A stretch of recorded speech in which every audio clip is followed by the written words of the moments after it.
రైతు కుటుంబాల నుంచి వచ్చిన వాళ్ళు ఒక్కసారి చేయలేవట్టండి. దాదాపు 100%, కొద్ది మంది తప్ప 95% దాకా రైతు కుటుంబాల నుంచి వచ్చిన వారే ఉన్నారు. మరి రైతు కుటుంబాల నుంచి వచ్చిన బిడ్డలుగా, చదువుకున్న విద్యావంతులుగా నేను మిమ్మల్ని ఆలోచించమని కోరుతా ఉన్నా.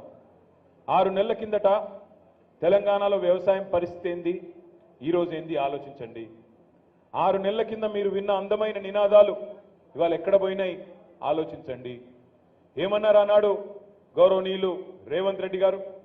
ఆ రోజు రేవంత్ అన్న మాట, నాకు ఓటు వేయండి, కేసీఆర్ గారు ₹1,00,000 రుణమాఫీ చేసినాడు, నాకు మీరు అవకాశం ఇస్తే నేను ముఖ్యమంత్రిగా బాధ్యత తీసుకున్న మొదటి రోజే మొదటి సంతకమే 2 లక్షల రుణమాఫీ మీద పెడతా.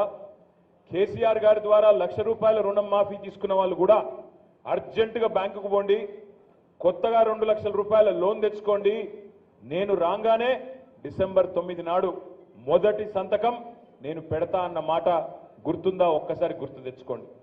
కేవలం రుణమాఫీ ఒక్కటే కాదు, చాలా విషయాలు చెప్పినారు.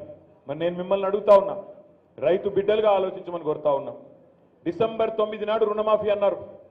డిసెంబర్ 9 పోయింది, జనవరి 9 పోయింది, ఫిబ్రవరి 9 పోయింది, మార్చి 9 పోయింది, ఏప్రిల్ 9 పోయింది, మే 9 కూడా పోయింది. ఇంకో 4 రోజులైతే జూన్ 9 వస్తుంది. 6 నెలలు గడిచిపోతుంది.